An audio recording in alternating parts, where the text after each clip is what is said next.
जय हिंद मित्रांनो, एक्झाम जागरवर तुम्हा सर्वांचं पुन्हा एकदा स्वागत आहे. मित्रांनो, काल आपण एक प्रश्न पाहिला होता की सन्मानाने मरण्याचा अधिकार देणारं पहिलं राज्य हे कर्नाटक आहे. त्यानंतर काही मित्रांचं असं म्हणणं होतं की केरळ हे पहिलं राज्य असून कर्नाटक असं करणारं दुसरं राज्य आहे. तर सध्याच्या न्यूजपेपरमध्ये आपण बघितलं तर Karnataka becomes first Indian state to allow right to die with dignity असं देण्यात आलं असून केरळ हे पहिलं राज्य आहे असं कुठेही आढळलेलं नाही. जर तुम्ही टाइम्स ऑफ इंडिया पेपर बघितला त्यात सुद्धा काय दिलं आहे तर Karnataka first state to notify supreme court order on right to die with dignity असंच यात सुद्धा दिलं आहे. फक्त आपल्या लोकसत्ता पेपरमध्ये काय आलं होतं तर लिव्हिंग विल्स म्हणजेच इच्छा पात्राच्या सर्वोच्च न्यायालयाच्या आदेशाचे पालन करणाऱ्या भारतातील मूठभर राज्यांपैकी कर्नाटक एक राज्य आहे आणि यापूर्वी केरळने देखील हा अधिकार दिला.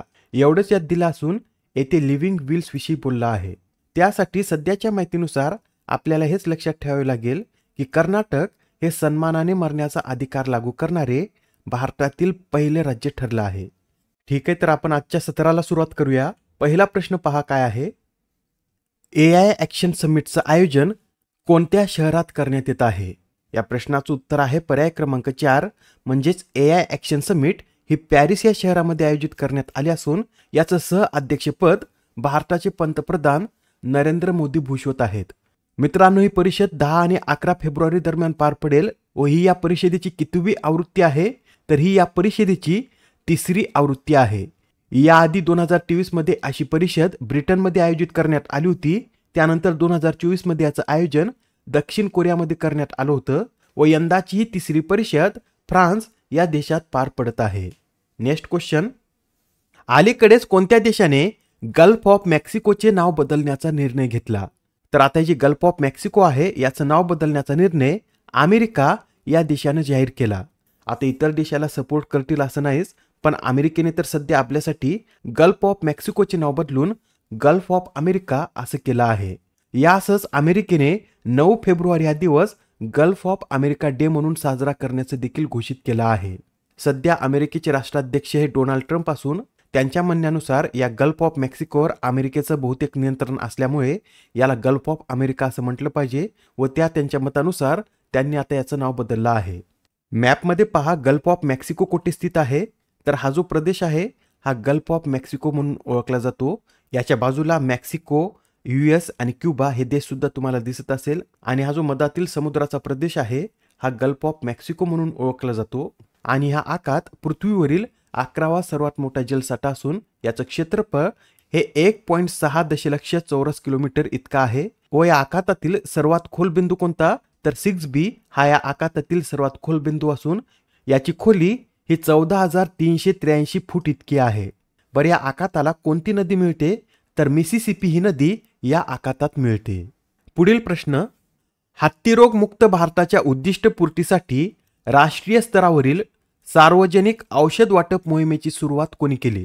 तर ही जी सार्वजनिक औषध वाटप मोहीम आहे याची सुरुवात JP नड्डा यांनी केली असून हत्तीरोगाचा सर्वाधिक प्रादुर्भाव असलेल्या महाराष्ट्रासह 13 राज्यात ही मोहीम राबवण्यात येणार आहे. 10 फेब्रुवारी पासून या उपक्रमाअंतर्गत 111 जिल्ह्यांमध्ये औषधे मोफत दिली जात असून केंद्र सरकारने भारताला 2027 पर्यंत हत्तीरोग मुक्त करण्याचं उद्दिष्ट ठेवलं आहे. कितीपर्यंत तर 2027 पर्यंत केंद्र सरकारने भारताला हत्तीरोग मुक्त करण्याचं उद्दिष्ट ठेवलं आहे. बरं, हत्तीरोगाच्या प्रसारासाठी कोणता डास कारणीभूत आहे तर क्ल्यूलेक्स हा डास या आजाराच्या प्रसारासाठी कारणीभूत आहे. ठीक आहे, एवढे पॉईंट तुमच्या लक्षात आले असतील. तर आता हा प्रश्न पहा.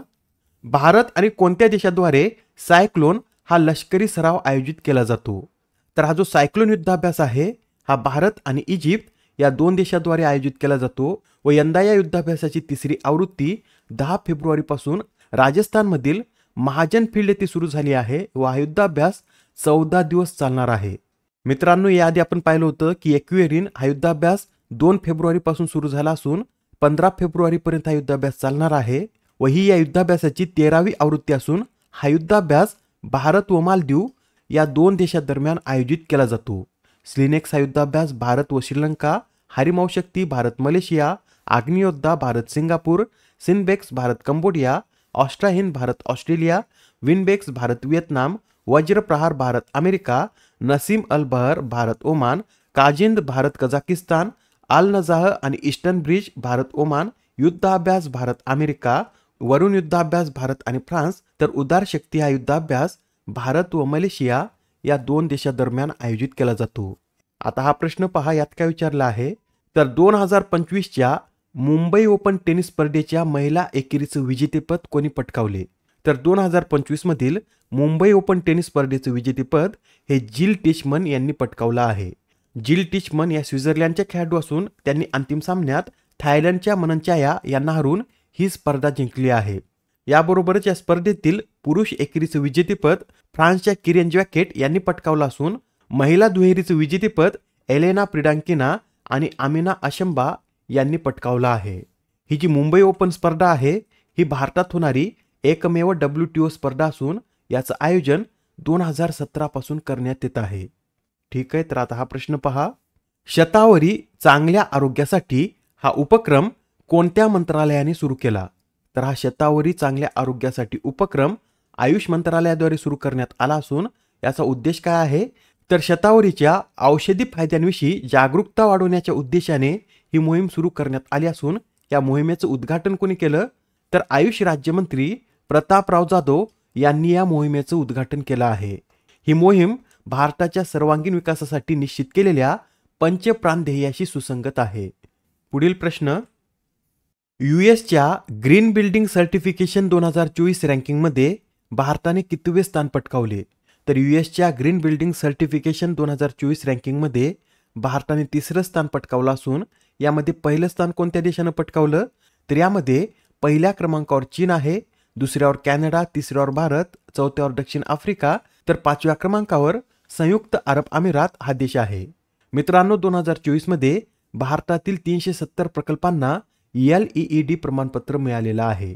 हे LEED म्हणजे काय, तर leadership in energy and environment design असे याचं पूर्ण स्वरूप आहे. पुढील प्रश्न, अमेरिकेनंतर कोणत्या देशाने WHO सोडण्याचा निर्णय घेतला? तर आता अमेरिकेनंतर अर्जेंटिना या देशाने WHOतून बाहेर पडण्याचा निर्णय घेतला आहे. अर्जेंटिनाच्या म्हणण्यानुसार सुद्धा कोविड काळात WHOने भेदभाव केला असून या कारणामुळेच अर्जेंटिनाने सुद्धा आता WHO सोडण्याचा निर्णय घेतला आहे. WHO म्हणजे वर्ल्ड हेल्थ ऑर्गनायझेशन, याची स्थापना 7 एप्रिल 1948 मध्ये करण्यात आली असून याचं मुख्यालय स्वित्झर्लंडमधील जिनेव्हा येथे स्थित आहे. सध्या याचे महासंचालक हे डॉक्टर टेड्रोस अधानोम आहेत. आजच्या सत्रामधील शेवटचा प्रश्न पहा, आंतरराष्ट्रीय महिला आणि विज्ञानातील मुलींचा दिवस किंवा आंतरराष्ट्रीय महिला वैज्ञानिक दिन कधी साजरा केला जातो? तर हा जो आंतरराष्ट्रीय महिला आणि विज्ञानातील मुलींचा दिवस आहे हा दरवर्षी 11 फेब्रुवारी रोजी साजरा केला जातो आणि हा दिवस पहिल्यांदा 2015 मध्ये आयोजित करण्यात आला होता व याचं आयोजन युनेस्को आणि UN वुमेनद्वारे करण्यात येतं. या आधीच्या सत्रामध्ये तुमच्यासाठी हा प्रश्न होता, खालीलपैकी कोणाला आंतरराष्ट्रीय जलतरण महासंघाच्या हॉल ऑफ फेम मध्ये समाविष्ट करण्यात आले? या प्रश्नाचं योग्य उत्तर आहे पर्याय क्रमांक 2 म्हणजे सचिन नाग यांना आंतरराष्ट्रीय जलतरण महासंघाच्या हॉल ऑफ फेम मध्ये सामील करण्यात आला आहे. सचिन नाग हे एक जलतरणपटू होते व 1951 मध्ये दिल्ली येथे झालेल्या आशियाई स्पर्धेत त्यांनी 100 मीटर फ्री स्टाईलमध्ये सुवर्ण पदक जिंकलं होतं व 2020 मध्ये त्यांना ध्यानचंद जीवनगौरव पुरस्काराने देखील सन्मानित करण्यात आलेला आहे. आजच्या सत्रामधील तुमच्यासाठीचा प्रश्न पहा, बिमस्टेक युवा शिखर परिषदेचं आयोजन भारतातील कोणत्या शहरात करण्यात आले? या प्रश्नाचं उत्तर कमेंटमध्ये देण्याचा प्रयत्न करा. उत्तर चुकलं तरी काय हरकत नाही, कारण ज्यावेळेस तुम्हाला या प्रश्नाचं योग्य उत्तर माहित होतं त्यावेळेस हा प्रश्न तुमच्या दीर्घ काळापर्यंत लक्षात राहतो.